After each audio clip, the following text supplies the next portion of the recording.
How are you? I hope all of you fine and healthy.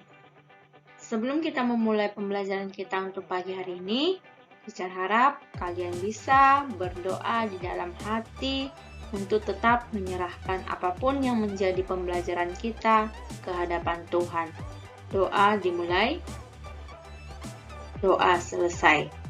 Oke, hari ini kita akan masuk ke topik baru kita mengenai Kingdom Monera. Nah, sebelumnya kalian sudah membahas tentang istilah-istilah yang ada di Kingdom Monera. Jadi, teacher harap untuk pembelajaran ini kamu mampu memahami setiap istilah-istilah yang ada. Oke, bisa ya? Nah, Kingdom Monera itu dibagi menjadi dua.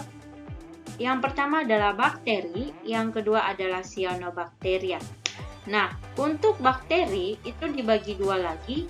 Ada Archaebacteria atau yang dikenal dengan bakteri kuno, atau bakteri yang tidak memiliki peptidoglikan pada dinding selnya. Sedangkan yang kedua adalah Eubacteria atau Bacteria modern, di mana dia dikatakan juga sebagai bakteri sejati.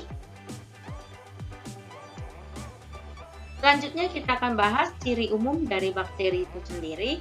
Yang pertama, tersusun atas satu sel atau disebut uniseluler. Yang kedua, berukuran mikroskopis atau kecil dengan ukuran yang bervariasi. Yang ketiga, bentuk selnya bervariasi, ada yang berbentuk batang atau basil, kopus atau bulat, dan spiral. Nah, selanjutnya merupakan bertipe sel prokaryotik atau tidak memiliki membran inti. Kemudian memiliki dinding sel. Merupakan bakteri terdiri atas dua, ada Eubacteria seperti yang sudah dijelaskan, mengandung peptidoglikan pada dinding selnya, dan Archaebacteria tidak memiliki peptidoglikan pada dinding selnya, dan bersifat motil atau dapat berpindah dan non-motil, tidak dapat berpindah.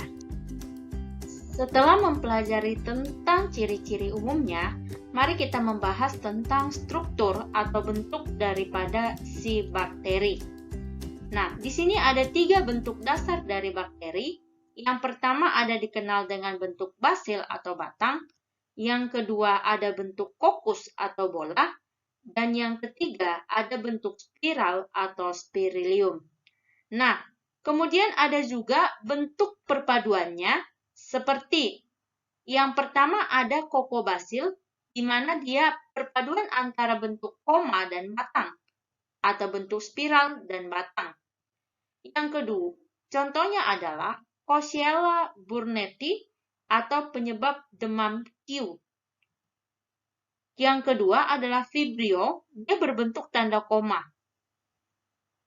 Contohnya itu adalah Vibrio cholera yang menyebabkan penyakit kolera atau menthret pada manusia. Yang ketiga, Spiroseta atau bentuk perpaduan spiral dan ulir atau bentuk seperti sekrup. Contohnya adalah Treponema pallidum atau penyebab penyakit sifilis atau kencing nanah pada pria. Nah, kemudian ada perpaduan dari basil atau batang. Pertama ada yang dikenal dengan monobasil, di mana hanya ada satu bentuk batang. Kemudian diplobasil, di mana dia ada batang yang berjumlah 2 saling berdekatan.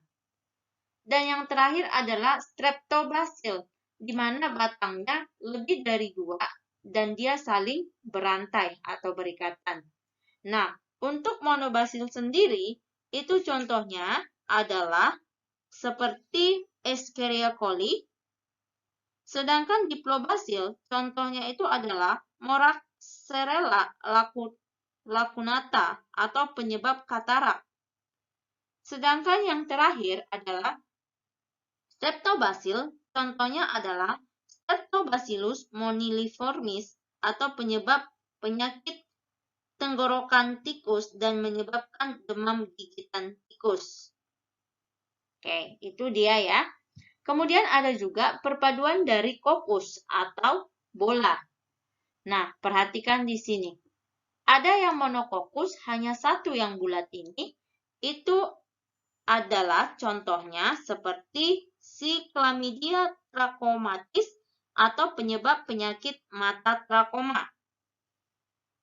Nah, yang kedua adalah Diplococcus. Ada dua perpaduan daripada yang bulat atau bola. Contohnya adalah Diplococcus pneumonia. Yang ketiga adalah Staphylococcus, berbentuk bulat seperti anggur. Contoh dari Staphylococcus adalah Staphylococcus aureus atau penyebab keracunan makanan dan infeksi kulit. Selanjutnya adalah Streptococcus. Streptococcus itu adalah berbentuk bulat bergandengan memanjang seperti rantai. Contohnya Streptococcus lactis atau bakteri yang menyebabkan rasa asam pada susu. Nah, kemudian ada Sarkina, perpaduan seperti bentuk kubus. Nah, contohnya itu adalah Sarkina lutea atau bakteri saproba berpigmen kuning, serta Thiosarkina rosea atau bakteri sulfur. Dan yang terakhir adalah Tetracoccus yang bulat dan berjumlah 4. Itu contohnya adalah Micrococcus tetragenus dan Pediococcus cerevisiae.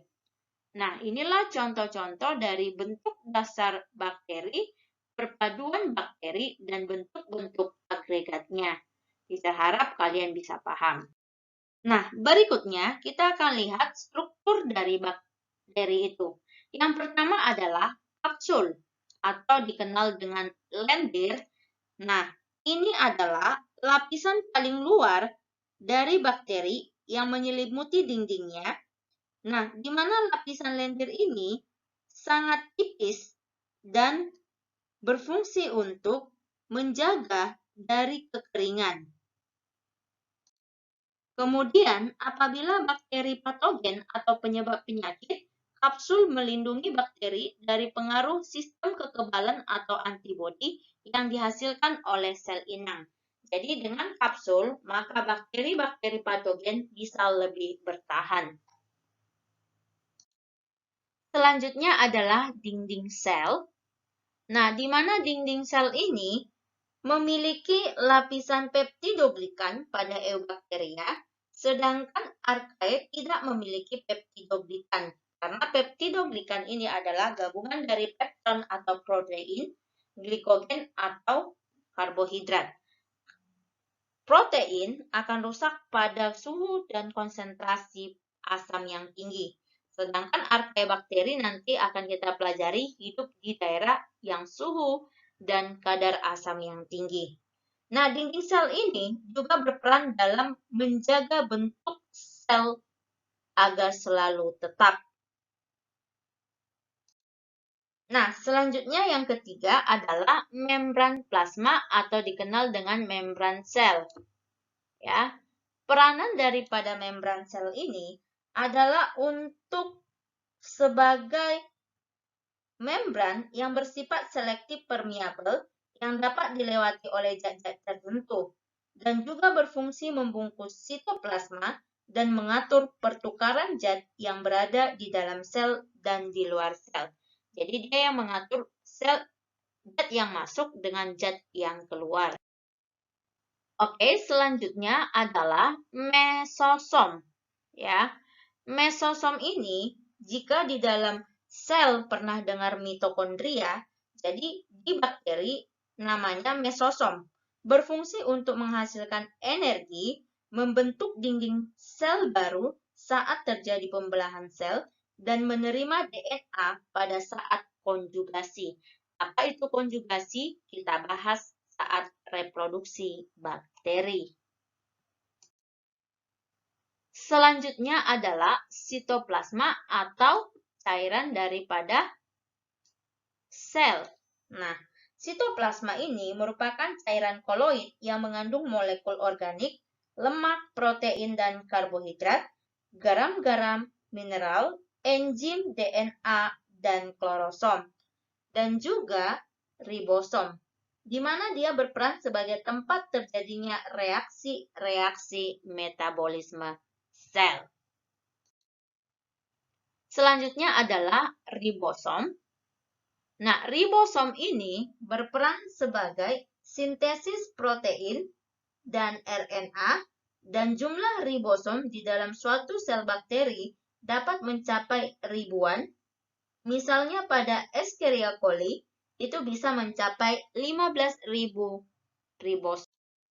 Oke, selanjutnya adalah materi DNA atau DNA berperan sebagai pewarisan sifat atau penyimpan sifat yang akan diwariskan ke keturunannya nanti.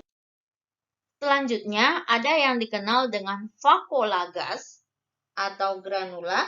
Nah, di mana fakolagas ini akan berperan untuk memungkinkan bakteri mengapung di permukaan air, sehingga mendapatkan sinar matahari untuk berfotosintesis untuk bakteri yang memiliki klorofil. Sedangkan granula-granula ini, granula-granula ini berperan dalam penyimpanan cadangan makanan. Sebagai tambahan, klorosom tidak ada di sini, tapi klorosom itu adalah bagian yang berisi pigmen fotosintetik yang berperan dalam fotosintesis untuk bakteri yang dapat berfotosintesis. Selanjutnya adalah flagella atau flagellum. Ini adalah bagian yang disebut juga dengan bulu cambuk yang berperan sebagai alat gerak bakteri. Dan terakhir adalah pili atau pilus. Pili atau pilus ini atau disebut juga fimbria itu adalah struktur seperti flagel berupa rambut-rambut yang berdiameter lebih kecil, pendek dan kaku yang berada di dinding sel bakteri yang berfungsi untuk membantu bakteri menempel pada suatu medium tempat hidupnya serta melekatkan diri pada sel bakteri lain sehingga terjadi transfer DNA pada saat terjadi konjugasi. Nah, pilus ini berperan sebagai konjugasi dalam reproduksi seksual bakteri. Dan bagian ini akan kita pelajari nantinya. Sampai di sini, teacher harap kalian paham. Selanjutnya kita bahas pembagian bakteri berdasarkan flagelnya dibagi menjadi 5. Yang pertama itu adalah atrik, di mana bakteri ini tidak memiliki flagel. Monotrik hanya memiliki satu flagel dan hanya terdapat di satu ujung. Lovotrik terdapat banyak flagel dan hanya terdapat di satu ujung. Amphitrik terdapat banyak flagel di kedua ujungnya, sedangkan peritrik terdapat semua flagel menutupi permukaan tubuh bakteri tersebut. Selanjutnya kita bahas tentang bakteri gram positif dan gram negatif.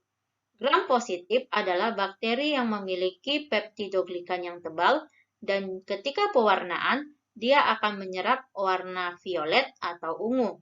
Sedangkan gram negatif adalah bakteri yang memiliki peptidoglikan yang tipis dan ketika pewarnaan dia menyerap warna merah. Nah, untuk contoh-contohnya, Staphylococcus itu penyebab impertigo atau keracunan makanan serta bronkitis, Streptococcus penyebab pneumonia, meningitis, dan karies gigi, Enterococcus penyebab enteristis, Listeria penyebab listeriosis, Bacillus penyebab antraks atau Bacillus anthrax, Clostridium penyebab tetanus, contohnya Clostridium tetani, Mycobacterium penyebab tuberkulosis dan difteri, Mycoplasma penyebab jerawat dan pneumonia. Gram negatif contohnya Salmonella penyebab tipus Salmonella typhosa, Escherichia coli penyebab gastroenteritis atau radang saluran cerna. Shigella sp penyebab disentri. Pseudomonas penyebab infeksi luka bakar. Helicobacter penyebab tukak lambun. Demikian materi pembelajaran kita hari ini. Teacher harap kalian bisa paham dan mengerti. Jika ada yang mau ditanyakan, bisa hubungi teacher. Tuhan Yesus memberkati, tetap jaga kesehatan. Shalom.